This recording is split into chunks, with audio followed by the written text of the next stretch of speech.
A'udzu billahi minasyaitonir rajim. Bismillahirrahmanirrahim.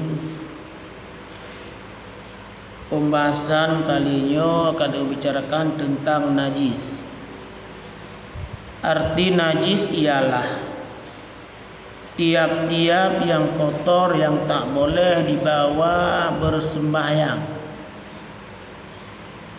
Najis tip-tip arti najis tip-tip yang kuto yang hanjut tame lam sembahyang. Yang najis. Bahagian najis. Najis terbagi 3. Yang pertama najis ringan, yang kedua najis berat, yang kedua najis berat, yang ketiga najis pertengahan. Jadi najis nak bagi kepada najis ringan, najis berat dan najis pertengahan. Ya, Mbak. Kemudian najis berat ialah kencing anak laki-laki. Najis ringan ialah kencing anak laki-laki yang umurnya di bawah 2 tahun dan hanya makan susu saja. Ini najis ringan. Admit agam kana minang yang umuji diuk 2 tahun yang hanya baru ijek susu mak. Geloi paju sapu-sapu. Ini aja najis ringan. Najis berat ialah najis anjing dan babi dan anak keduanya atau salah satu keduanya. Ini najis berat. Najis berat bui ngen afe dan anu perana pak bui ngen afe. Ya, Mbak.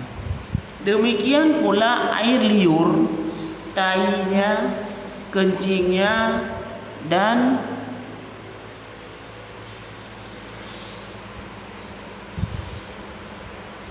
demikian pula ibabah ase, ibabah bui ase yang adalah termasuk najis yang berat. Yang ketiga najis pertengahan. Najis pertengahan ialah najis yang lain daripada najis ringan dan berat.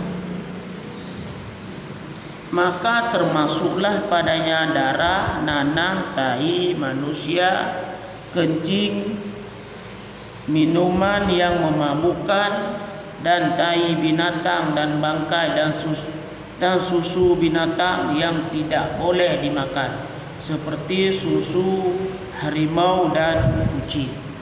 Ya. Selain daripada najis berat dan ringan, itu semua najis pertengahan. Lano, darah yang adalah termasuk najis ringan. Ya, Mbak. Termasuk susu binatang yang hanjit apa jauh. Jih tamat tapi hanjit apa jauh.